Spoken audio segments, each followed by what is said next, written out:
আসসালামু আলাইকুম এভরিওয়ান। তো আশা করি আল্লাহর দয়ায় আপনারা সবাই ভালোই আছেন। তো আজ আমাদের টপিক অফ ডিসকাশন হচ্ছে পরবর্তী তিনটা লিটারারি টার্মস: লিরিক, সনেট, আর আরেকটা হচ্ছে ড্রামাটিক মনোলগ। তো এগুলো খুবই গুরুত্বপূর্ণ, যেহেতু এগুলো সুপার সাজেশনের মধ্যে। তো এগুলো অবশ্যই ভালো করে পড়তে হবে এবং আমরা আজকের ক্লাসটা ইনশাল্লাহ আশা করি খুব ইজি হবে বোঝার জন্য। তো কেউ একজন বলবেন প্লিজ যে সব কিছু ক্লিয়ার আছে কিনা, কথা শোনা যাচ্ছে এবং স্ক্রিনটা কি ক্লিয়ারলি দেখা যাচ্ছে? Sir, perfectly audible and visible, sir.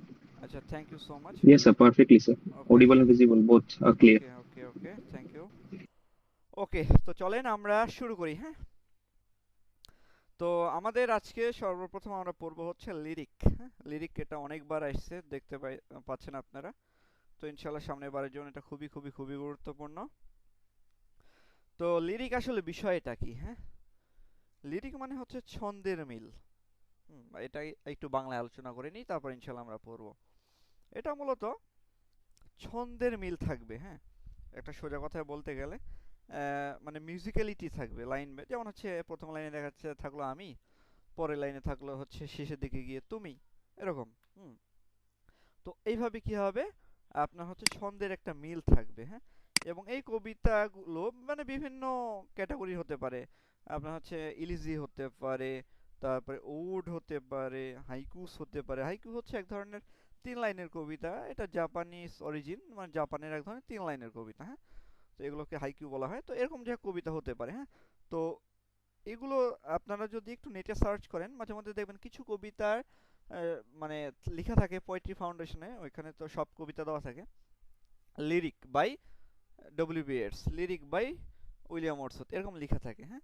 তো লিরিক বলতে বোঝায় আপনার হচ্ছে যে মানে ছন্দের মিল যেসব কবিতার মধ্যে থাকে সেগুলো মূলত আমরা সহজে বুঝে নিব লিরিক, হ্যাঁ। আর লিরিকের মাধ্যমে কি হয় যে একটা মিউজিক্যালিটি আসে, বা দেখা যাচ্ছে যে একটা ছন্দের একটা একটা সুর বা একটা মিল পাওয়া যায়, যাতে করে কবিতাটা মনে রাখাটা সহজ হয়। তো এখানে কি বলতেছে দেখেন, lyric in literature refers to poetry that expresses personal emotions, thought and feelings in a highly subjective and melodic manner. এই যে মেলোডি, এটা হচ্ছে মূল বিষয়। যে লিরিক হচ্ছে এমন এক ধরনের কবিতা যেটা এক্সপ্রেস করবে পার্সোনাল ইমোশন, ব্যক্তিগত যে আবেগ সেইটা, থটস চিন্তাভাবনা অ্যান্ড ফিলিংস, এবং হচ্ছে আবেগ অনুভূতি একই জিনিস, in a highly subjective and melodic manner. Subjective মানে কি, একটা রাইটারের দুইটা পজিশন থাকে, একটা হচ্ছে সাবজেক্টিভ আর একটা হচ্ছে অবজেক্টিভ। সাবজেক্টিভ বলতে বোঝায় পার্সোনাল উপস্থিতি তার রাইটিং এর মধ্যে, যেমন হচ্ছে রোমান্টিক পোয়েট্রির ফিচার্সই এটা সাবজেক্টিভ ফিলিংস বা সাবজেক্টিভিটি। তো সাবজেক্টিভিটি দ্বারা কি বোঝায়, যে কবিতায় বা তার লিটারারি ওয়ার্কে তার ব্যক্তিগত উপস্থিতি থাকা। কারণ এতে করে কি হবে, সে তার আবেগ অনুভূতিগুলো খুব সুন্দর করে কবিতার মাধ্যমে প্রকাশ করতে সক্ষম হয়। আর এটা অবশ্যই কোন আঙ্গিকে থাকবে, মিলোডিক, মানে হচ্ছে আপনার সুর থাকবে। আর সুরটা কখন আসে, যখন হচ্ছে লাইনগুলো শেষে একটা অন্তমিল থাকে। তো এটাই হচ্ছে মূলত লিরিক, হ্যাঁ। এর পরবর্তীতে এই রিলেটেড এখানে দেখেন বলছে যে এগুলো বিভিন্ন ধরনের হইতে পারে, সনেট হইতে পারে, ওডস হইতে পারে, লিজিস হইতে পারে, এগুলো হইতে পারে। তো কোলরিস কি বলছেন লিরিক সম্পর্কে, the best words in the best order, মানে লিরিকে কি থাকে, বেস্ট শব্দগুলোই থাকে এবং বেস্ট একটা শৃঙ্খলার মধ্যেই থাকে। দেখেন কত সুন্দর একটা কোটেশন, হ্যাঁ, লিরিকের ক্ষেত্রে। এর পরবর্তীতে কিছু এক্সাম্পলস আছে, ফেমাস কিছু এক্সাম্পলস আছে লিরিকের, যেটাকে আপনারা আপনাদের সিলেবাস থেকেই নেওয়া। তো I wonder lonely as a cloud, এটা লিখছেন কে, উইলিয়াম ওয়ার্ডসওয়ার্থ। এটা একটা লিরিক্যাল পোয়েম। এরপরে হচ্ছে টু হিজ স্কয়ার মিস্ট্রেস, এটা অ্যান্ড্রু মার্ভেল তিনি লিখছেন। এছাড়া আরও অনেক আছে, Dover Beach by Matthew Arnold, sonnet 18 by William Shakespeare. তো অন্তমিল এছাড়া আরও অন্যান্য যেসব কবিতা আছে আপনারা এগুলো দিতে পারবেন, কোনো সমস্যা নেই, হ্যাঁ। মানে সোজা কথা, অন্তমিল যেসব থাকবে, মিলোডি থাকবে, সেগুলো হচ্ছে লিরিক্যাল পোয়েম। এর পরবর্তীতে টাইপস অফ লিরিক পোয়েট্রি বা লিরিক্যাল পোয়েট্রি। তো লিরিক্যাল পোয়েমস তো এগুলো বিভিন্ন টাইপসের হতে পারে, হ্যাঁ। যেমন হচ্ছে ওড, ওডের ক্ষেত্রেও কিন্তু অন্তমিল দেখানো হয়, সনেটের ক্ষেত্রেও দেখানো হয়, এলিজির ক্ষেত্রেও দেখানো হয়, হাইকুর ক্ষেত্রেও দেখানো হয়। হাইকু সম্পর্কে বললাম, যেগুলো এমন এক ধরনের কবিতা যেটা হচ্ছে জাপানিজ অরিজিন এবং হচ্ছে 3 লাইনের কবিতা এগুলো, হ্যাঁ। এগুলো সব হচ্ছে 3 লাইনের কবিতা, 3 লাইনের কবিতা শেষ। এগুলো হচ্ছে হাইকু অর্থাৎ একটা ছোট কবিতা।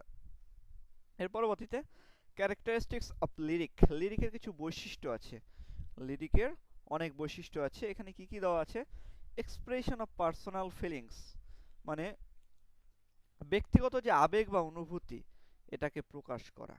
তো এর আগে আমি বললাম যে এই জন্য কিন্তু ব্যক্তিগত আবেগ বা অনুভূতি প্রকাশ করতে গেলে কি থাকতে হয়? সাবজেক্টিভিটি থাকতে হয়। অর্থাৎ কবিতায় বা তার লিটারারি ওয়ার্কে রাইটারের নিজের উপস্থিতি পাওয়া যায়। যেমন হচ্ছে আমি যদি বলি I welder lonely as a cloud, আমি একখণ্ড সাদা মেঘের মতো মানে ভেসে বেড়াচ্ছিলাম উইদাউট এনি পারপাস, অর্থাৎ কোনো উদ্দেশ্যবিহীনভাবেই। তো দেখেন আই ওয়েন্ডার লনলি, আই কিন্তু তিনি উল্লেখ করেছেন, আই এর মাধ্যমে আমরা বুঝতে পারতেছি এটা কি সাবজেক্টিভ পোয়েমস। হ্যাঁ, তো এইভাবে যখন তো আই যখন আসতেছে তখন সাবজেক্টিভিটি হচ্ছে, আর সাবজেক্টিভিটি যখন আসতেছে বিশেষ করে রোমান্টিক পোয়েট্রির ক্ষেত্রে তো এটা আরও বেশি, তখন পার্সোনাল ফিলিংসগুলো কবি তখন প্রকাশ করবে যে তিনি ওই ড্যাফোডিলস ফুলগুলোকে দেখে তার অনুভূতিটা কেমন হয়েছিল। সম্পূর্ণ কবিতা জুড়ে তিনি এগুলো কিন্তু প্রকাশ করছেন। হ্যাঁ, এছাড়া আরও অনেক কবিতা আছে বিভিন্ন ওয়ার্ডে আমরা পাই। ওটে নাইটেঙ্গেল, এখানে জন কিটস নাইটেঙ্গেলের ওয়ার্ল্ড সম্পর্কে বলছেন এবং এর সাথে মানুষের পৃথিবীর যে একটা পার্থক্য সেটাও কিন্তু বলতেছেন। তো ওটুদের নাইটেঙ্গেলে খুব ইন্টারেস্টিং একটা বিষয় আছে, একটা থিমস আছে, সেটা হচ্ছে আইডিয়ালিটি ভার্সেস রিয়েলিটি। হ্যাঁ, এই একটা থিমের কারণে জন কিটসকে আমার সবচেয়ে ভালো লাগে। তার একটা থিম সেটা হচ্ছে আইডিয়ালিটি ভার্সেস রিয়েলিটি। আইডিয়ালিটি বলতে আইডিয়াল ওয়ার্ল্ড বোঝায়, যে পৃথিবীটা কল্পনার জগৎ। আমরা আসলে প্রত্যেকটা মানুষ, আর রিয়েলিটি বলতে রিয়েল ওয়ার্ল্ড, আমরা যে পৃথিবীতে বসবাস করি। তো প্রত্যেকটা মানুষের মধ্যেই কিন্তু মাইন্ডের মধ্যে দুইটা পৃথিবী থাকে। এক হচ্ছে সে যেটা ফেস করে সেই পৃথিবী, আর আরেকটা হচ্ছে তার কল্পনার পৃথিবী। যে তখন ভাবে না, যখন মানুষ খুব দুঃখ দুর্দশায় থাকে বা দেখা যাচ্ছে মানুষ কল্পনা প্রবণ, আমরা ঠিকই কল্পনায় হারিয়ে যাই, তাই না?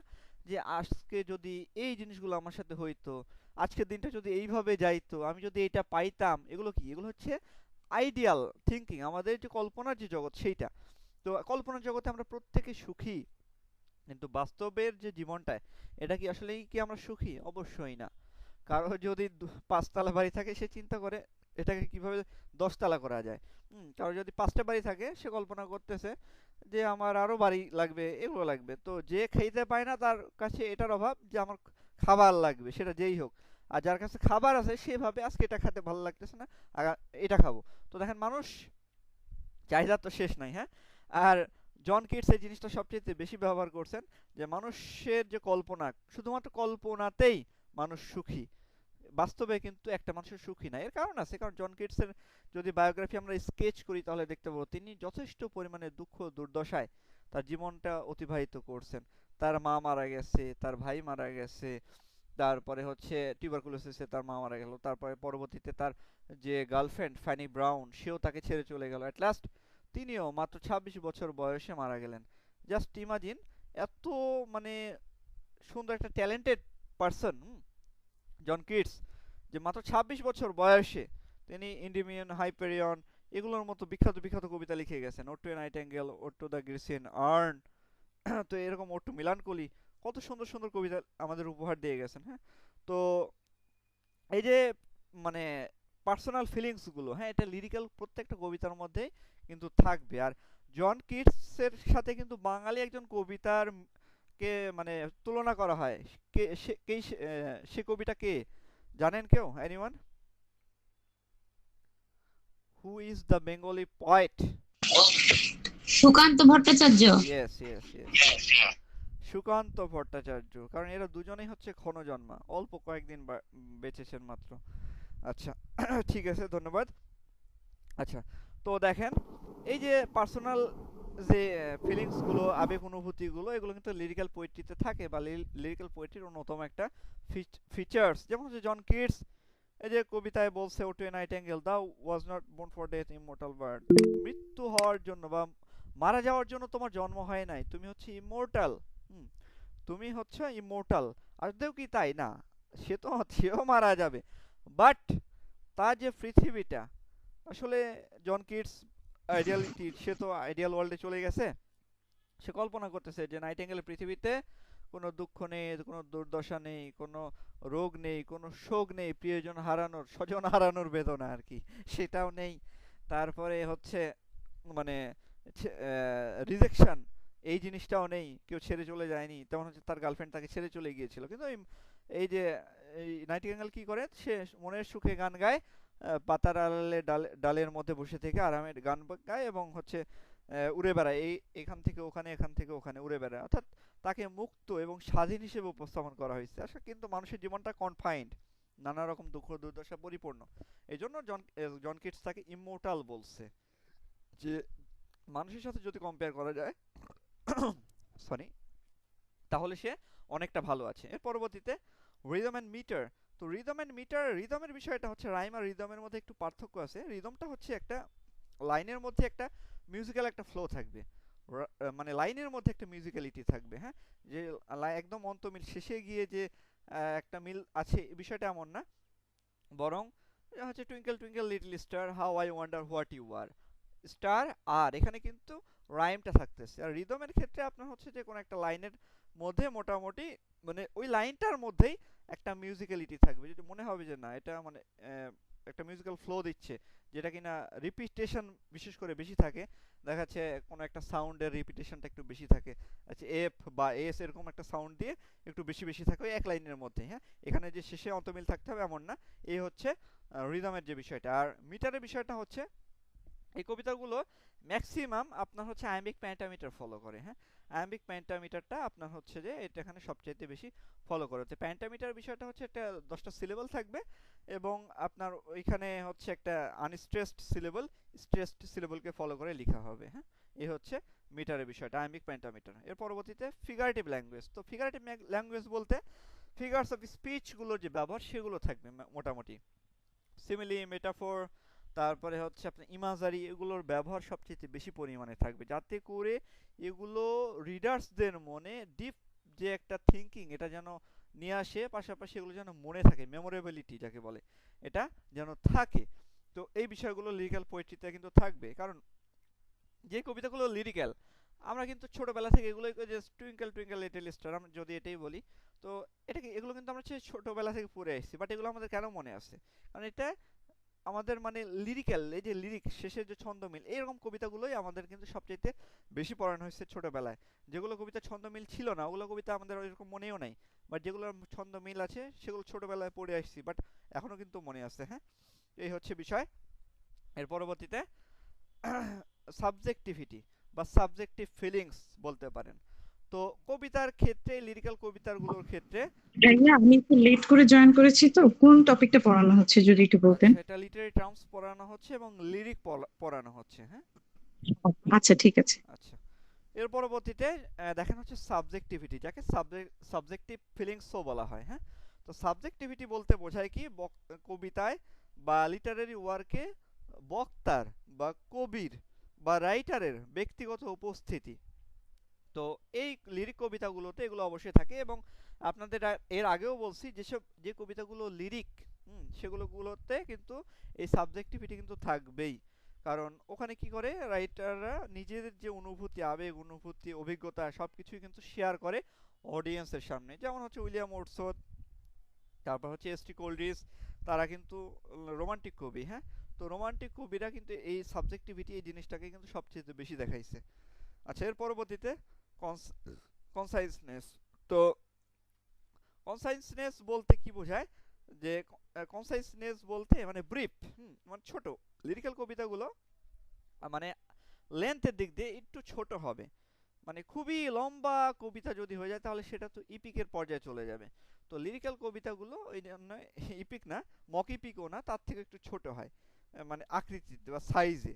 এতে করে কি হয় যে প্রত্যেকটা লাইনের ক্ষেত্রে বা দেখা যাচ্ছে যে সম্পূর্ণ কবিতার ক্ষেত্রে যে একটা মিউজিক্যাল যে একটা ফ্লো, মেলোডি, এটা কিন্তু বজায় থাকে, হ্যাঁ, এটা সক্ষম হয় রাইটার, কিন্তু অনেক বড় হয়ে গেলে এটা মানে সম্ভব হয়ে ওঠে না, বা অত বড় কবিতাগুলো বা দেখা যাচ্ছে যদি মক এপিক বা এপিকের বিষয়টাই যদি বলি, এটা কিন্তু সবাই লিখেনি বা লিখতে পারে না, বলা লাগবে লিখতে পারে না, কিন্তু এরকম লিরিক্যাল কবিতা কিন্তু সবাই লিখতে পারে। তো লিরিক্যাল কবিতার আরেকটা বৈশিষ্ট্য হচ্ছে কনসাইসনেস। আচ্ছা, তো এছাড়া যারা ফরম্যাট 2 ফলো করবেন তারা এগুলো লিখে দিতে পারবেন, হ্যাঁ, যেহেতু মাত্র 7 মিনিটে আপনাকে লিখতে হবে কলেজের পরীক্ষার ক্ষেত্রে 7 মিনিট বা সর্বোচ্চ 7.5 মিনিট দিতে পারবেন, এর বেশি না। তো এই জন্য আপনারা 2 নাম্বার ফরম্যাটটা ফলো করতে পারেন এই ইয়েগুলো ক্যারেক্টারিস্টিক্স গুলো লেখার ক্ষেত্রে, হ্যাঁ, লিরিকের। আচ্ছা, এখানে বাংলা করে দেওয়া আছে, পিডিএফটা আমি দিয়ে দিব ক্লাস শেষে, সমস্যা নেই, যাতে করে বুঝতে সমস্যা না হয়। আচ্ছা, এর পরবর্তীতে আমরা দেখব হচ্ছে 13 নাম্বার। আপনাদের ক্লাস রুটিন অনুযায়ী এটা দেওয়া ছিল 13 নাম্বার। এটা খুবই গুরুত্বপূর্ণ এবারের জন্য, ড্রামাটিক মনোলগ। ড্রামাটিক মনোলগ, তো ড্রামাটিক মনোলগ বিষয়টা আসলে কি?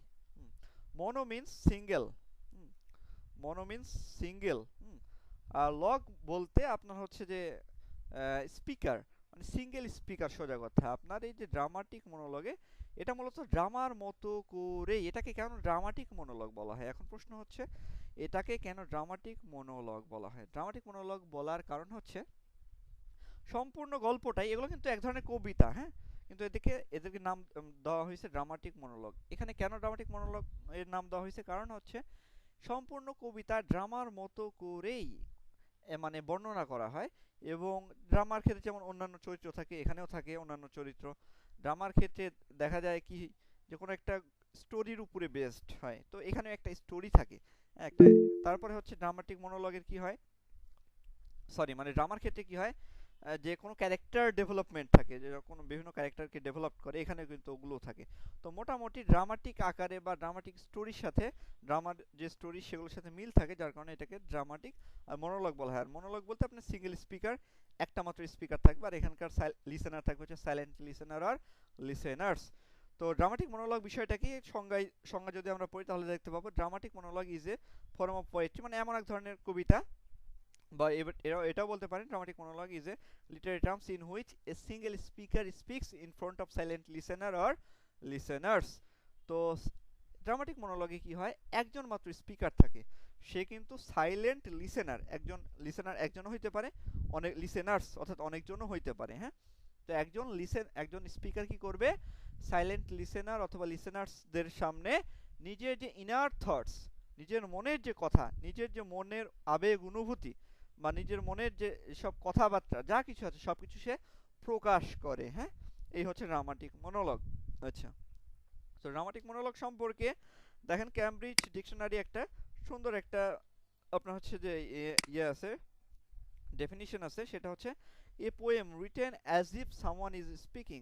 তো ড্রামাটিক মনোলগ হচ্ছে এমন এক ধরনের কবিতা যেখানে কিনা মনে হবে যে একজন কথা বলতেছে, টু অ্যান আনসিন লিসেনার, মানে না দেখা কোনো একজন লিসেনার, শ্রোতাকে, about important events or thoughts, গুরুত্বপূর্ণ একটা ঘটনা অথবা তার চিন্তা সম্পর্কে সে বলতেছে। আচ্ছা, তো এর পরবর্তীতে famous examples of dramatic monologue. Dramatic মনোলগের কিছু বিখ্যাত উদাহরণ এখানে কি কি আছে দেখেন। রবার্ট ব্রাউনিং, তাকে বলা হয় ফাদার, মানে ইনঅ্যাগুরেটর বা ফাদার অফ ড্রামাটিক মনোলগ, হ্যাঁ। তার অনেকগুলো ড্রামাটিক মনোলগ আপনার আছে। তো my last duchess, Fra Lippo Lippi, প্যান্ডেল শার্ট্রো, তারপর হচ্ছে প্যাট্রিয়ট, এগুলো হচ্ছে সবই তার, my last duchess, the last ride together, তো এগুলো সবই হচ্ছে তার বিখ্যাত ড্রামাটিক মনোলগ। টিএস এলিয়টের the love song of J Alfred Prufrock, তারপর ইউলিসিস আছে হচ্ছে লর্ড আলফ্রেড টেনিসন, হ্যাঁ। তো এগুলো সবই ড্রামাটিক মনোলগ। তো এর পরবর্তীতে আমরা ক্যারেক্টারিস্টিক্স দেখব ড্রামাটিক মনোলগের। তো ড্রামাটিক মনোলগের অনেক ক্যারেক্টারিস্টিক্স আছে, তবে এখানে গুরুত্বপূর্ণ কিছু ক্যারেক্টারিস্টিক্স দেওয়া আছে ফরম্যাট নাম্বার 1 এর জন্য। তো প্রথমেই থাকবে হচ্ছে সিঙ্গেল স্পিকার, একজন মাত্র বক্তা থাকবে।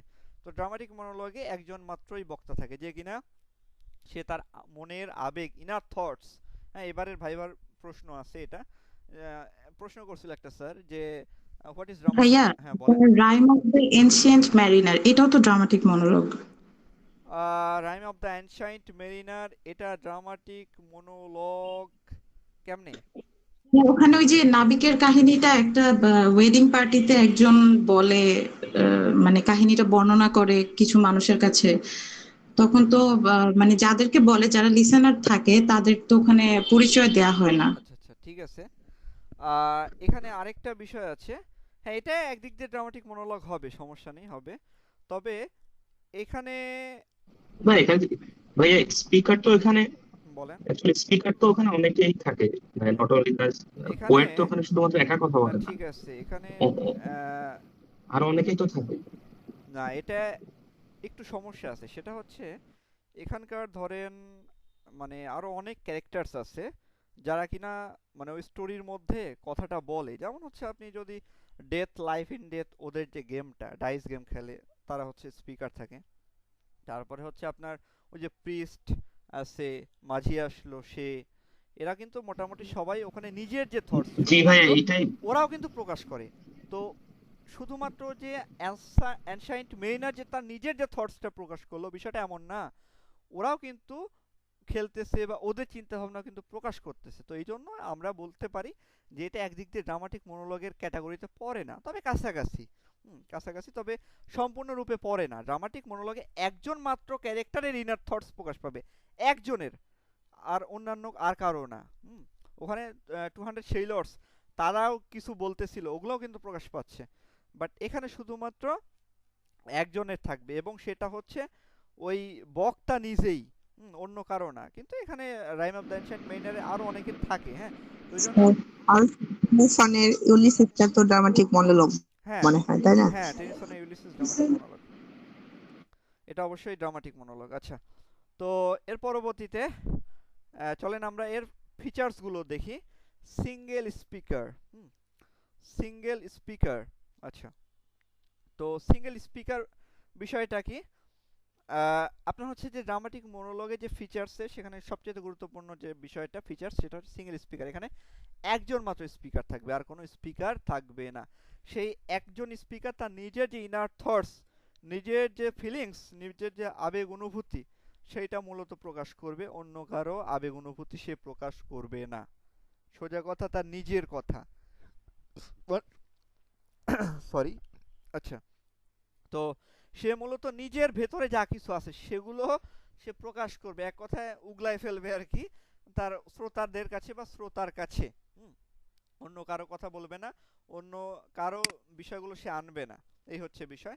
একজন মাত্র আমাদের হচ্ছে বক্তা থাকবে। এর পরবর্তীতে সাইলেন্ট লিসেনার। লিসেনার যে থাকবে সে থাকবে টোটালি সাইলেন্ট, সে কোনো কথা বলবে না। তো এই লিসেনারটা একজন হতে পারে, আবার অনেকজন হতে পারে, বাট তারা থাকবে টোটালি সাইলেন্ট সম্পূর্ণ কবিতা জুড়ে। এর পরবর্তীতে অ্যাব্রাপ্ট বিগিনিং, হঠাৎ করে শুরু হবে, মানে হঠাৎ করেই, উইদাউট অ্যানি ইন্ট্রোডাকশন। বিভিন্ন কবিতাগুলোতে হয় কি যে বক্তা শুরু করে, তারপরে দেখা যাচ্ছে যে আস্তে আস্তে আস্তে আস্তে কাহিনীর মূল কাহিনীর দিকে অগ্রসর হয়। বাট এই ড্রামাটিক মনোলগগুলো অ্যাব্রাপ্ট বিগিনিং, হঠাৎ করে শুরু হয়ে যায়, এটা উইদাউট অ্যানি ইন্ট্রোডাকশন। এর পরবর্তীতে ক্যারেক্টার ডেভেলপমেন্ট। তো ড্রামাটিক মনোলগে হয় কি, যেসব ক্যারেক্টার্সগুলো আছে, এই ক্যারেক্টার্সগুলো মানে ওদের কি হয় যে নিজের যে পার্সোনালিটি, নিজের যে ব্যাকগ্রাউন্ড, এগুলো সব কিছু তারা প্রকাশ করে, হ্যাঁ। ইন্টারনাল কনফ্লিক্ট এগুলো সবই প্রকাশ করে। তো এগুলো যখন তার প্রকাশ করে, ক্যারেক্টারটা আস্তে আস্তে কি হয়, প্রত্যেকের কাছে বোধগম্য হয়, এবং ওই ক্যারেক্টারের ভেতরে কি কি আছে সব কিছুই, সে কি, সে কেমন, এগুলো সব কিছুই কিন্তু প্রকাশ পায়। অর্থাৎ ওই ক্যারেক্টার সম্পর্কে অডিয়েন্সও বা শ্রোতাও ডিটেলস জানতে পারে। যেমন হচ্ছে ইউলিসিসের ক্ষেত্রে যদি বলি, তাহলে সে একটা বিখ্যাত একটা ডায়লগ দিয়েছে, আলফ্রেড লর্ড টেনিসনের ইউলিসিস বা ওডিসিয়াস। ইউলিসিস হচ্ছে আপনার রোমান নেম, হ্যাঁ, আর ওডিসিয়াস হচ্ছে গ্রিক নেম। তো এখানে বলছে কি যে I can't rest from travel, আমি ভ্রমণ করা থেকে মানে বিরত থাকতে পারি না। I will drink life to the lees, আমি জীবন শেষ সুধা পর্যন্ত জীবনকে উপভোগ করব, অর্থাৎ জীবনকে শেষ বিন্দু পর্যন্ত আমি উপভোগ করব। মানে আসলে বিষয়টা কি, আমাদের পৃথিবীতে আমরা মানুষ, আমরা মানুষরা কি করি, আমাদের বাংলাদেশি পার্সপেক্টিভ অনুযায়ী আমরা এটা ভাবি যে একটা চাকরি, লেখাপড়া করতেছি, একটা চাকরি পাবো, বিয়ে করব, সন্তান হবে, সন্তানদের মানুষ করব, শেষ। আসলে এই টেন্ডেন্সিটা ইউরোপিয়ানদের নাই, এরা মূলত অনেকটা অ্যাডভেঞ্চার প্রবণ। কারণ ওদের এর পিছনে অবশ্য কারণও আছে। আমাদের যে মূল ডিমান্ড সেটা হচ্ছে অন্তত দুবেলা দুমুঠো অন্ন জোগাড় করা বা খাবার জোগাড় করা, এটা হচ্ছে আমাদের মূল টার্গেট বা মূল ডিমান্ড। ওদের তো ওই অভাব নাই, ওদের মূল টার্গেট হচ্ছে লাইফটাকে মানে বোর্ন অ্যাজ এ বেগার, তারপরে হচ্ছে live as a hero and death died as a legend. মানে ওদের যে লাইফ স্টাইল বা live for today not for tomorrow বা সিজ দ্য ডে যে থিওরি, এই থিওরিতে ওরা বিশ্বাস করে যে আজকের জন্য বাঁচো, কালকের জন্য নয়। কালকে কি হবে না হবে ওইটা ভেবে লাভ নাই, বরং আজকের দিনটি শুধুমাত্র আজকের জন্য বাঁচো। যার কারণে ওদের থিঙ্কিংটা অনেকটা স্পেশাল, অনেক ওরা কি করে, শুধুমাত্র আজকের জন্য কল্পনা করে, আজকের দিনটা সর্বোচ্চ তারা ব্যবহার করে, এতে করে আগামীকাল আলটিমেটলি ভালো হবে, অবশ্যই ভালো হচ্ছে ওদের। তো ওরা মূলত এই জিনিসটা পছন্দ করে। পাশাপাশি ওরা চায় যে এই যে বায়োগ্রাফি, অটোবায়োগ্রাফির যে প্রবণতা, এটা কেন আসছে, এগুলো কারণে ওরা নিজেদেরকে অমর করে রাখতে চায়। এই যে ডায়েড অ্যাসে লেজেন্ড, ওরা চায় যে মৃত্যুর পূর্বে এমন কিছু করে যাব যেটা, যার কারণে কিনা বিশ্ব আমাকে মনে রাখবে। তো এই কারণেই দেখতে পাবেন বিখ্যাত বিখ্যাত রাইটার, বিখ্যাত বিখ্যাত সব সায়েন্টিস্ট, এগুলো সবই কিন্তু এই ইউরোপিয়ানদের মধ্যেই আছে, ইউরোপিয়ান আমেরিকান ওরা। কারণ ওরা এই থিওরিগুলোতে বিশ্বাস করে, ওরা শুধুমাত্র বর্তমান প্রেজেন্টকে সবচাইতে বেশি ইভ্যালুয়েট করে। আর এটা আমাদেরও ইভ্যালুয়েট করা উচিত। কারণ কি, অতীত নিয়ে আমাদের কল্পনা করলেও হবে, কারণ অতীত আমাদের ভুলে ভরা, খালি আফসোসই আসবে, মাথা চাপড়ানো হবে আর কি, অন্য কিছুই নাই। অতীত দিয়ে আমরা কিছুই হব না। আমরা বলি না অতীত থেকে শিক্ষা নিই, বিষয়টা আসলে না, অতীত থেকে কেউই শিক্ষা নেয় না, বরং ওই ভুল মানুষ রিপিট করে। কারণ টু ইরর ইজ হিউম্যান, মানে মানুষ মাত্রই ভুল করে, এবং এটা ভুল করাটাই মানবীয়, মানুষ ভুল করবেই। তো আমরা অতীত থেকে মূলত কিছুই আসলে শিক্ষা নিই না। সোজা কথা, আমরা নিজেরা মানে নিজেরা যদি লস না খাই, নিজেরা যদি কোনো কিছুতে দেখা যাচ্ছে না ঠকি, তাহলে ওই শিক্ষাটা আমার মধ্যে আসে না। তো আমরা মূলত এই যদি বর্তমানটাকে অতীতের দিকে যদি না তাকায়, যদি ফিউচারের দিকে না থাকে যে ভবিষ্যতে আমি আর এই হবে, ভবিষ্যতে ওই হবে, বিষয়টা এমন না। আপনি আজকে দেখেন উঠলেন, সকালবেলা উঠলেন, ফজরের নামাজ পড়লেন, তারপরে আপনি নিজের যে কাজটা সেটা আপনি করলেন। আপনি স্টুডেন্ট, আপনি পড়তেছেন, আপনি 3-4-5 ঘন্টা পড়লেন, তারপর দেখা যাচ্ছে আপনি নিজের কাজ, অন্য যদি কাজ থাকে, টিউশনি থাকে, এগুলো সম্পূর্ণ একটা ফিক্সড শিডিউলে আপনি যদি কমপ্লিট করেন, আপনি দেখবেন আলটিমেটলি দিনটা আপনার ভালো গেছে। বাট কোনো একদিন যদি শিডিউলটা আপনার হয় যে না আজকে না, কালকে দেখবো নি, তাহলে কিন্তু শেষ।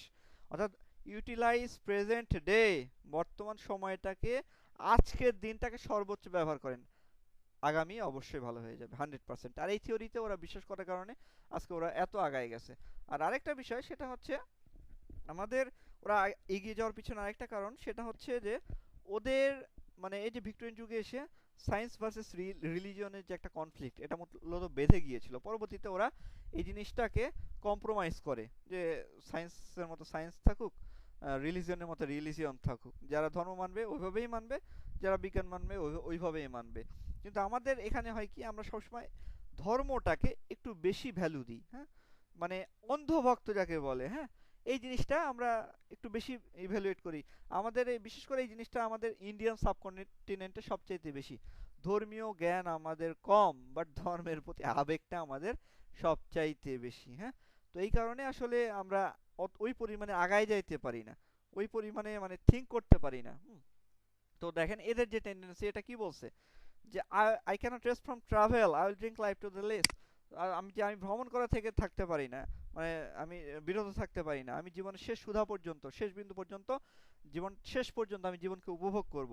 ওরা মূলত এই জিনিসটাই উপভোগ করে, যদিও কিছু কিছু জায়গাতে এগুলো অনৈতিক, যেমন হচ্ছে ওদের ফ্রি সেক্সুয়াল কান্ট্রি, ওরা এই জিনিসগুলো অনৈতিক, মানে ওগুলোতে আবার বিষয়টা একটু বেশি খারাপ। তো যাই হোক, মানে একদিকে আগায় গেলে আরেক দিক দিয়ে পিছায় যায়। তো ওই দিক দিয়ে ওরা সব দিক দিয়েই যেহেতু আগায়, ওরা এগুলো দিক থেকে আসলে পিছায় গেছে ওদের, যার কারণে ওরা ম্যাক্সিমাম মানুষ দেখবেন আবার অ্যাথিস্ট, কোনো ধর্মে বিশ্বাস করে না, এতে করে ওদের কোনো সমস্যা নেই। একই ফ্যামিলিতে কেউ অ্যাথিস্ট, কেউ মুসলিম, কেউ খ্রিস্টান, তাদের কোনো সমস্যা নেই, ওরা নিজের মতো চলাফেরা করতেছে, কেউ কাউকে কিছু বলতেছে না। তো ওদের ক্ষেত্রে ওই স্বাধীনতাটা দেওয়া হয়। বাট আমাদের এখানে ধর্মান্তরিত হওয়া এই জিনিসটা মানে ওই মানে জীবনের থেকেও বেশি মূল্যবান, এরকম একটা অবস্থা। তো যাই হোক, এই যে এই টেন্ডেন্সির মাধ্যমে পুরো ইউরোপিয়ান, এটা যে শুধুমাত্র মানে ওডিসিয়াসের কথা তা না, এটা সম্পূর্ণ ইউরোপিয়ানদের কথা, ওদের টেন্ডেন্সি প্রকাশ করতেছে, হ্যাঁ। তো এই যে ড্রামাটিক মনোলগের মাধ্যমে কি হয়, ক্যারেক্টার ডেভেলপমেন্ট, প্রত্যেকটা ক্যারেক্টার সম্পর্কে আমরা জানতে পারি, বা যে ক্যারেক্টার বলতেছে তার সম্পর্কে আমরা মূলত জানতে পারি। আর সে রিপ্রেজেন্ট করতেছে কি, সম্পূর্ণ হিউম্যানিটিকে, মানবতাকে, সম্পূর্ণ মানুষকে।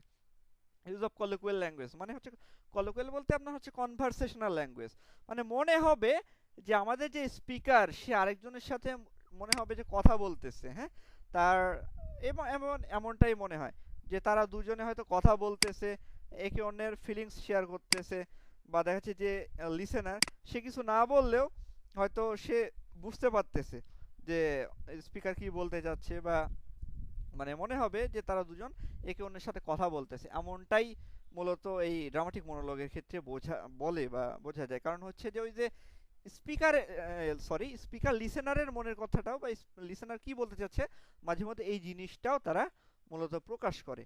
আচ্ছা, এর পরবর্তীতে এক্সপ্লোরেশন অফ থিমস, মানে ডিফারেন্ট থিমস এখানে মূলত ড্রামাটিক মনোলগে প্রকাশ করা হয়। যেমন হচ্ছে লাইক আইডেন্টিটি মানে পরিচিতি, তারপর হচ্ছে মোরালিটি নৈতিকতা, তারপর গিল্ট, লাভ, সোসাইটাল ইস্যুস, তো এই সমাজের যেসব বিষয়গুলো, তারপর হচ্ছে ভালোবাসা, অপরাধবোধ, মোরালি নৈতিকতা, পরিচয়, এই যাবতীয় সব কিছুই মূলত এগুলো হচ্ছে ড্রামাটিক মনোলগের গুরুত্বপূর্ণ থিমস। হ্যাঁ, আচ্ছা, তো এর পরবর্তীতে আমরা দেখেন এখানে ফিচার্স ফর ফরম্যাট 2 এটাও দেওয়া আছে।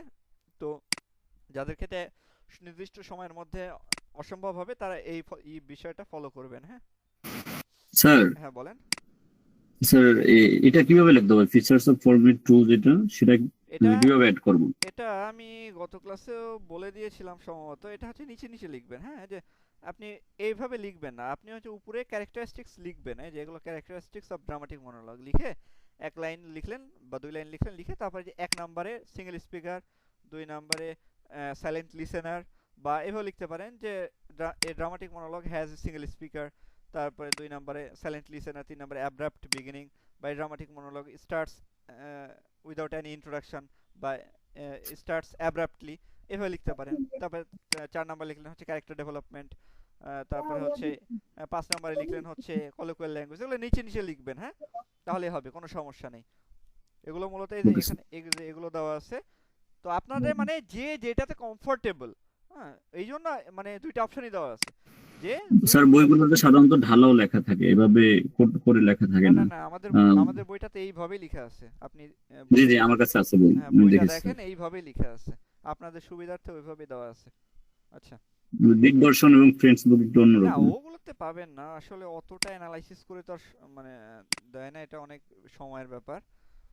যেভাবে লিখেছেন এভাবে যদি উঠাই কত নাম্বার পাওয়া যেতে পারে লিটারেট আনসারটাতে, হুবহু যেভাবে লেখা যায়? হুবহু লিখলে আপনি মোটামুটি এখানে প্রত্যেকটা লিটারি টার্মস আপনাদের লিখতে হয় হচ্ছে 4টা।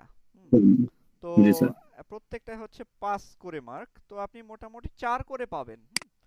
মোটামুটি 4 করে পাবেন, বাট এত আপনি পারবেন না, হয়তো সম্ভব হবে না। 7 মিনিটের ভিতরে লিখতে হবে স্যার। জি, জি, 7 মিনিটের ভিতরে লিখতে হ্যাঁ হবে 7 একটা প্রশ্ন, মিনিটের মধ্যে লিখতে হবে, 7 মিনিটের মধ্যে। তবে লেন্থটা মনে যতটুকু পারবেন। রাখবেন, না তবে লেন্থ একটু ম্যাটার করে। মোটামুটি মিনিমাম 1.5 পেজ, 2 পেজ হলে ভালো হয়, মানে মিনিমাম 1.5 পেজ লিখতেই হবে। হ্যাঁ, তাছাড়া কিন্তু ভালো মার্কস এক্সপেক্ট করা যাবে না। আচ্ছা, ওকে স্যার। এর পরবর্তীতে আহ, আমরা দেখব হচ্ছে পরের আমাদের যে লিটারি টার্মস, সেটা হচ্ছে সনেট। খুবই গুরুত্বপূর্ণ এবারের জন্য সনেট। তো সনেট বিষয়টা কি? সনেট হচ্ছে একটা 14 লাইনের কবিতা, সোজা কথা। একটা লিরিক্যাল, এটা এক ধরনের লিরিক্যাল পোয়েম এবং এটাতে থাকবে 14 লাইন। সেটা এখন যে ধরনেরই সনেট হোক না কেন, আপনার হচ্ছে যে পিন্ডার যে আপনার হচ্ছে কি বলে যে শেক্সপিয়ারিয়ান সনেট বা পেট্রার্কান সনেট বা স্পেন্সারিয়ান সনেট, তো যেই সনেটই হোক না কেন আপনার হচ্ছে যে সবগুলোতে 14টা লাইনই থাকবে। তো এই জন্য আমরা খুব ইজিলি একটা ডেফিনেশন এখানে সেট করছি, সেটা হচ্ছে sonnet is a lyrical poem with 14 iambic pentameter lines. ব্যাস, এটাই হচ্ছে ডেফিনেশনের জন্য এনাফ। সনেট হচ্ছে এক ধরনের লিরিক্যাল কবিতা যেখানে 14 আয়াম্বিক পেন্টামেটাল লাইনস। তো আয়াম্বিক পেন্টামেটা হচ্ছে যে 10টা সিলেবল থাকবে, আর হচ্ছে আপনার ওই যে আনস্ট্রেসড সিলেবল স্ট্রেসড সিলেবলকে ফলো করবে। তো এইভাবেই মূলত আপনার পেন্টামিটার হয়। তো এটাই হচ্ছে মূলত এর মূল যে ডেফিনেশন সেইটা। তো sonnet is a lyrical poem with 14 iambic pentameter lines. আচ্ছা, তো সনেটে মূলত বিভিন্ন থিমস থাকে, বা লাভ, বিউটি, টাইম, মোরালিটি, লয়্যালটি, এরকম বিভিন্ন থিমস থাকে, বা দেশপ্রেম, লাভ ফর কান্ট্রি, এগুলো সবই থাকে। তো কলিন্স ডিকশনারি অনুযায়ী কি বলতেছে দেখেন, a sonnet is a poem that has 14 lines. একটা সনেট হচ্ছে এমন এক ধরনের কবিতা যেখানে কিনা 14 লাইন আছে। ইচ লাইন হ্যাজ 10 syllables, প্রত্যেকটা লাইনে 10টা সিলেবল আছে। And the poem has fixed pattern rhymes, এবং কবিতার ফিক্সড যে প্যাটার্ন রাইম ছন্দের মিল এটা ফিক্সড থাকে। আচ্ছা, তো famous examples of sonnet. Sonnet আপনারা জানেন, বিভিন্ন অনেক প্রচুর সনেট পড়ছেন আপনারা। তো সনেট 18 বাই উইলিয়াম শেক্সপিয়ার, এটা অনেক বিখ্যাত একটা সনেট উইলিয়াম শেক্সপিয়ারের। এরপরে হচ্ছে on his blindness by John Milton, এটা একটা গুরুত্বপূর্ণ sonnet. London 1802 by William Wordsworth, এটা একটা sonnet. On first looking into Chapman's Homer by John Keats, এটাও একটা সনেট। হ্যাঁ, তো এগুলো হচ্ছে সনেটের উদাহরণ। এর পরবর্তীতে পার্টস অফ সনেট। সনেটের বেসিক্যালি দুইটা পার্ট থাকে, দুইটা পার্ট থাকে। হ্যাঁ, তবে শেক্সপিয়ারিয়ান সনেট আর হচ্ছে স্পেন্সারিয়ান সনেটে থাকে না, তবে ওইটা মূলত পরবর্তীতে আসছে, যার কারণে ওইভাবে ধরা হয় না। তো বেসিক্যালি সম্পূর্ণ পৃথিবী ওয়ার্ল্ড ওয়াইড যে সনেটটাকে মানে রিকগনাইজড, হ্যাঁ মানে স্বীকৃতি দেওয়া হয় যেই সনেটটা, সেটা হচ্ছে আপনার এই যে পেট্রার্কান সনেট। তো তার যে সনেটে এটা মূলত দুইটা পার্ট, একটা হচ্ছে অক্টেভ আর একটা হচ্ছে সেস্টেট। অক্টেভ হচ্ছে ফার্স্ট 8 লাইন আর সেস্টেট হচ্ছে পরের 6 লাইন। তো অক্টেভে মূলত কোনো একটা সমস্যা দেখানো হয়, কোনো একটা সমস্যা বা কোশ্চেন এই বিষয়গুলো দেখানো হয়, বা কোনো একটা প্রবলেম যাকে বলে এগুলো দেখানো হয়। সেস্টেটে কি করা হয়, লাস্ট 6 লাইনে ওটা মূলত সলিউশন দেওয়া হয় বা অ্যান্সারটা দেওয়া হয়। তো এটাই মূলত ওয়ার্ল্ড ওয়াইড রিকগনাইজড সনেটের যে ফরমেশন সেইটা।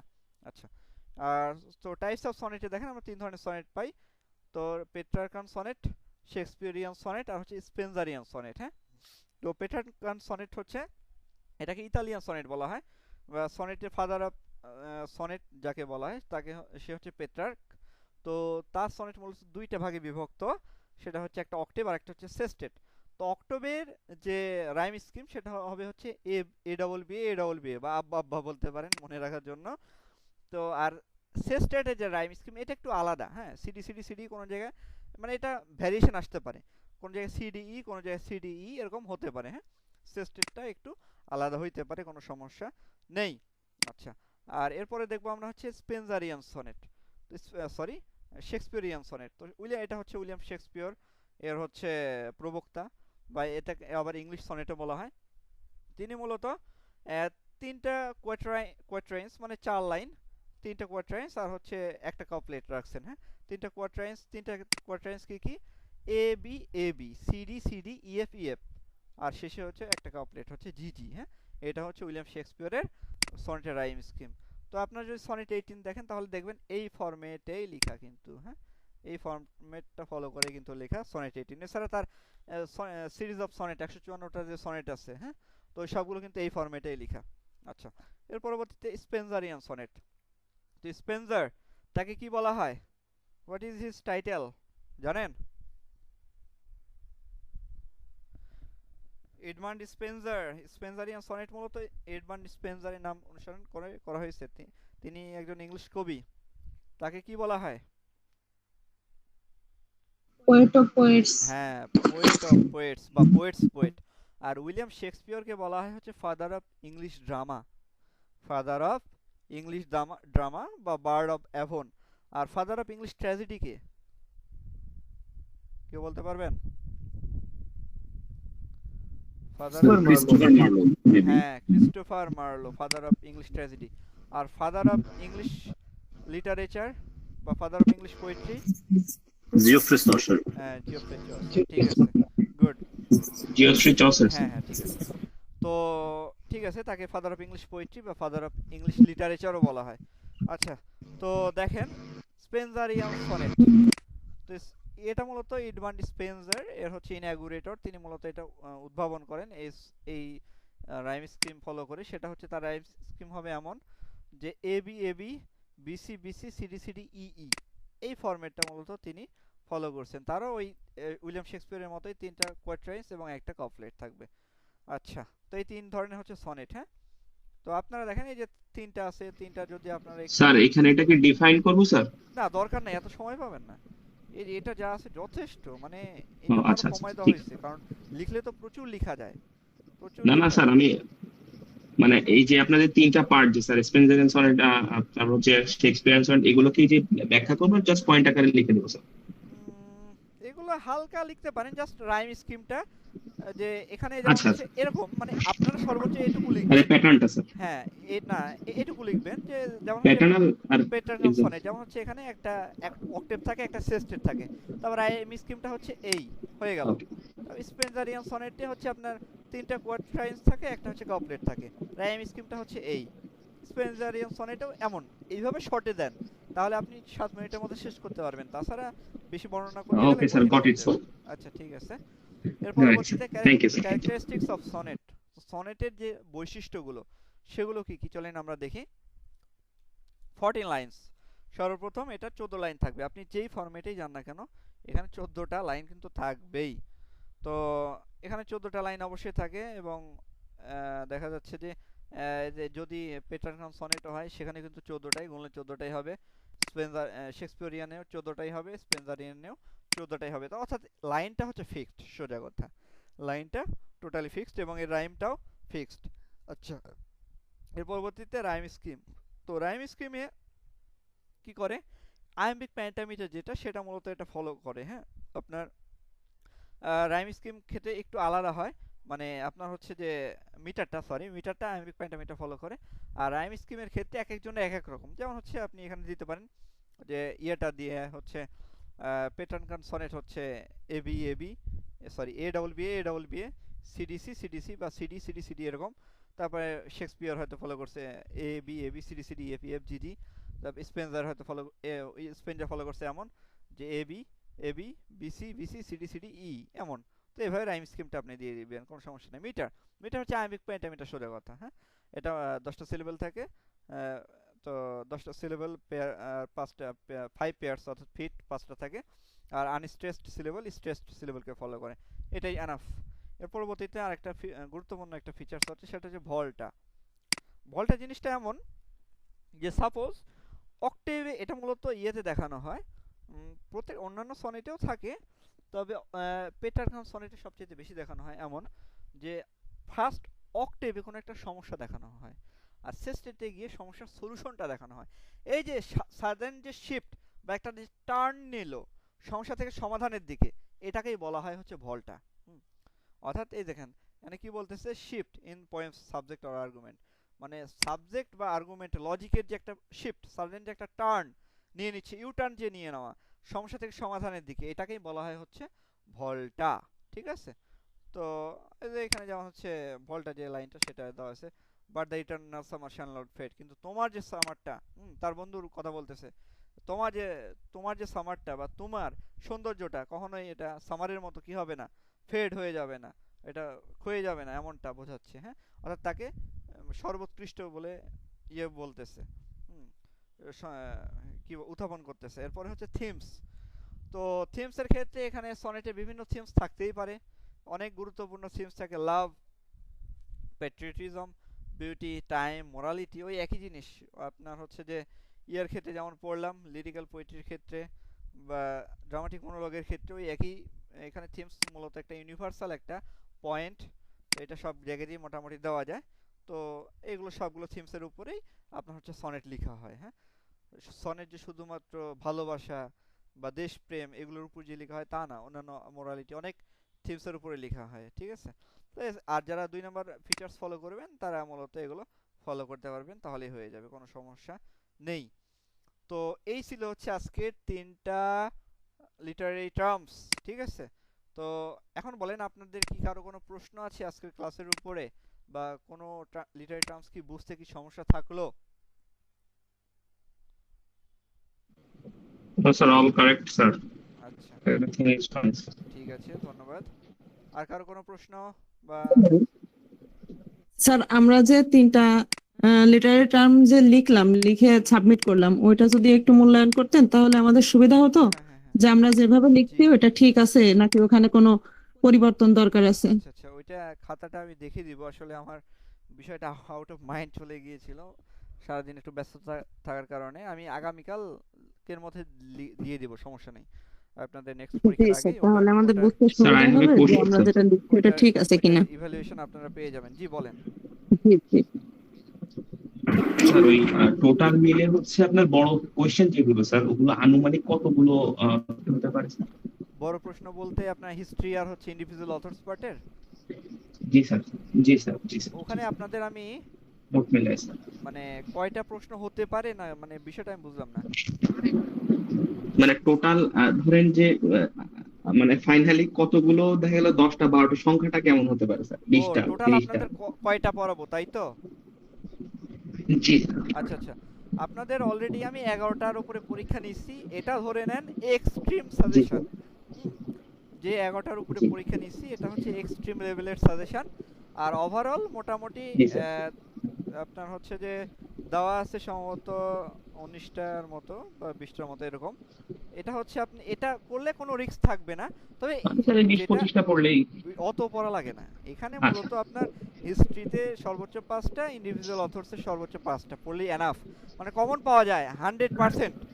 গতবারও পাওয়া গেছে আলহামদুলিল্লাহ, এবারও ইনশাল্লাহ পাবেন, এর ব্যতিক্রম হবে না যদি মানে ট্রেডিশনাল মানে কোশ্চেনটা প্যাটার্নটা যদি ফলো করে এনটিআরসি, তাহলে টেনশন নাই।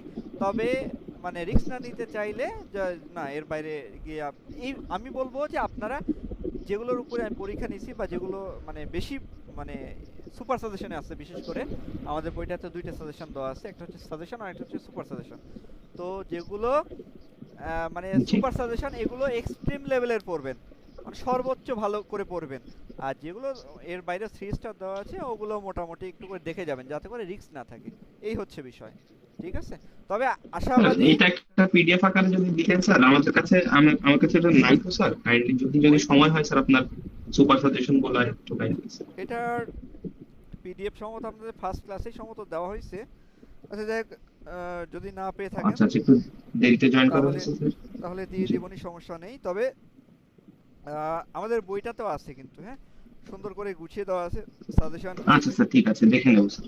সুপার সাজেশন এটা আপনারা ওই শুরুতেই প্রত্যেকটা টপিকের আগে দেখেন, মানে ওই টপিক সম্পর্কে আলোচনা করা আছে বা অ্যানালাইসিস করে দেওয়া আছে, তো ওগুলা আপনারা একটু আগে দেখবেন। হ্যাঁ, জি মানে সরাসরি আপনারা কোনো লিটারি টার্মস হোক, ফিগারস অফ স্পিচ ঠিক হোক, আছে। কোনো কিছুই বা প্রশ্ন হোক, কোনো কিছুই পড়তে যাবেন না সরাসরি আগে। যারা আমাদের বইটা নেবেন আগে শুরুতেই ওই টপিকের আগে দেখবেন কিছু কথা লেখা আছে ওই টপিক সম্পর্কে, কিভাবে পড়তে হবে, কতটুকু পড়তে হবে, বা অ্যানালাইসিসটা যদি আপনি দেখেন তাহলে আপনার কাছে সবকিছু পানির মতো ক্লিয়ার হয়ে যাবে, বুঝতে পারবেন যে আসলেও এই প্রশ্নটাই আসবে, তখন আপনিও বুঝতে পারবেন যে না এটাই আসতেছে নেক্সট। ঠিক আছে, আচ্ছা ঠিক আছে, আর কারো ঠিক কোনো আছে প্রশ্ন? Sir, thank you sir. Sir আমরা কি অলসট পড়বো এবার? ওয়ার্ডসওয়ার্থ ইন্ডিভিজুয়াল, অলসট না স্যার, সরি শেক্সপিয়ার। না উইলিয়াম গত শেক্সপিয়ার, বছর তো উইলিয়াম শেক্সপিয়ার দরকার নেই, ইন্ডিভিজুয়াল অথরসের দরকার নেই। উইলিয়াম শেক্সপিয়ার টোটালি লিভ, মানে টোটালি বাদ, কোনো প্রয়োজন নাই। বইটা জাস্ট একটু জি, বানাইতে হয় যার কারণে দেওয়া। উইলিয়াম শেক্সপিয়ার টোটালি বাদ, এবার দিবে না। হ্যাঁ, উইলিয়াম শেক্সপিয়ার দিবে না এবার। শেক্সপিয়ার নাকি রিপিট হয়? না না না, উইলিয়াম শেক্সপিয়ার আপনি যদি দেখেন ওটা দেখবেন যে গতবার দিছে, এবার দিবেন, তার আগের বার দেখবেন আপনার মিল্টন দিছে, এবার মিল্টন 100% দিবে। ঠিক আছে, মিল্টনটা এবার 100% দিবে। আপনার হচ্ছে যে মিল্টন এমন একজন রাইটার যাকে কিনা কোনোবারই বাদ দেয় না, হ্যাঁ, হয় হিস্ট্রি পার্টে দেয় অথবা ইন্ডিভিজুয়াল অথর্স পার্টে দেয়, এমনটাই করে মোটামুটি। তো মিল্টনকে এবার ইন্ডিভিজুয়াল অথর্সে 100% দিবে, উইলিয়াম শেক্সপিয়ারকে এবার রাখবে না। হ্যাঁ, উইলিয়াম শেক্সপিয়ারকে এবার কোনোভাবে রাখবে না, মানে এই দুইটা রাইটারের মধ্যে ইন্ডিভিজুয়াল অথর্সে অল্টার করে যে কোনো একজনকে দেয়। তো আপনি গতবারের আগের বার দেখবেন হচ্ছে মিল্টনকে দিছে ইন্ডিভিজুয়াল অথর্সে, গতবার দেখবেন শেক্সপিয়ারকে দিছে, এবার মিল্টন, কোনো কথা নাই, এবার মিল্টন 100%। এবং মিল্টন থেকে সবচাইতে যে প্রশ্নটা গুরুত্বপূর্ণ সেটাও আপনাদের ইয়েতে দেওয়া আছে, ওখানে অ্যানালাইসিস করেই দেওয়া আছে, ওইটা একটু দেখে নিন তাহলে বুঝতে পারবেন যে কোন প্রশ্নটা আসলে আসতেছে মিল্টন থেকে। আপনাদের হচ্ছে সুপার সাজেশন দেওয়া আছে হচ্ছে যে ইয়েটা, যে John Milton as an epic writer বা paradise lost as an epic, এই প্রশ্নটা খুবই গুরুত্বপূর্ণ আপনাদের জন্য, এটা সুপার সাজেশনের মধ্যেও আছে। এই প্রশ্নটা পড়বেন, চোখ বন্ধ করে একদম মুখস্থ করে ফেলবেন, মুখস্থ না ঠুটস্থ, ঠিক আছে, যাতে করে সবসময় ঠোঁটের আগায় থাকে। মুখস্থ এবং ঠুটস্থর মধ্যে কিন্তু একটু পার্থক্য আছে। মুখস্থ বলতে বোঝায় এরকম আসতেছে, এরকম সাউন্ড হয়, আর ঠুটস্থ হচ্ছে সবসময় ঠোঁটের আগায় থাকে, any time without any interval, any disturbance, ঠিক আছে, যেটা উচ্চারণ হয় সেটা হচ্ছে ঠুটস্থ। তো এইগুলো যেগুলো হচ্ছে সুপার সাজেশনে দেওয়া সেই প্রশ্নগুলো এইভাবে পড়ে ফেলবেন, বিশেষ করে কোটেশনগুলোর ওগুলো একদম পারফেক্ট লেভেলে পড়ে ফেলবেন, যাতে কোনো সমস্যাতে মানে কোটেশনগুলো সর্বোচ্চ প্রায়োরিটি দিবেন। হ্যাঁ, এতে করে আর কোনো সমস্যা থাকবে না। আর আপনাদের একটা কমন, হ্যাঁ, আরেকটা আমি একটু আরেকটা বিষয়টা ক্লিয়ার করি। স্যার আমার একটা কোশ্চেন আছে। আচ্ছা আমি একটু আরেকটা বিষয় একটু বলি, আরেকটা আপনাদের কমন প্রশ্ন, সেটা হচ্ছে যে কোটেশনটা আমি নীল কালি দিয়ে লিখতে পারবো কিনা।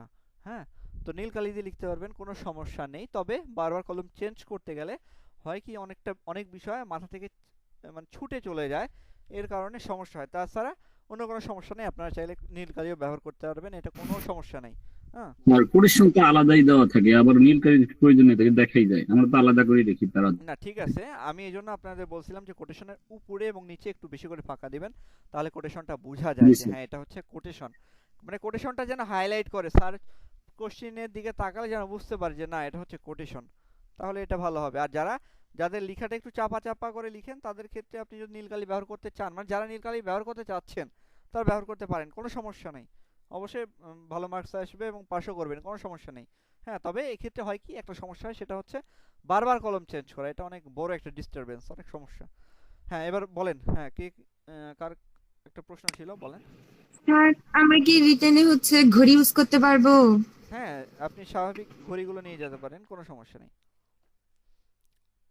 এগুলো স্মার্ট ওয়াচ না হইলেই হলো, মোটামুটি নর্মাল ঘড়ি, কোনো সমস্যা নেই, এটা নিয়ে যেতে দিবে। Okay sir, thank you. আচ্ছা ঠিক আছে, আর কারো কোনো প্রশ্ন?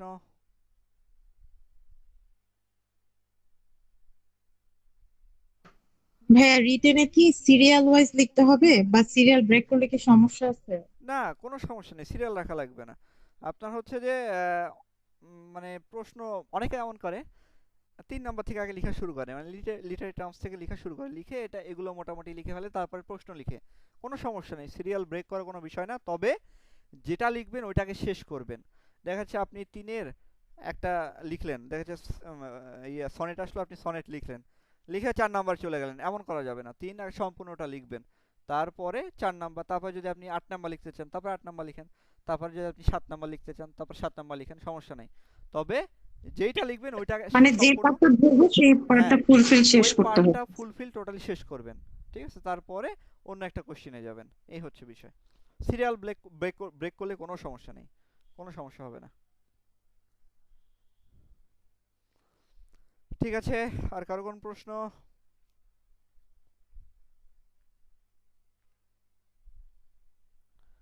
আচ্ছা তো ধরেই নিচ্ছি আর কারো কোনো প্রশ্ন নেই। তাহলে আজকের ক্লাসটা এখানেই শেষ করতেছি। আপনারা এগুলো পড়েন, পড়ে নেক্সট পরীক্ষা ভালো করে দেন। নেক্সট পরীক্ষা সম্ভবত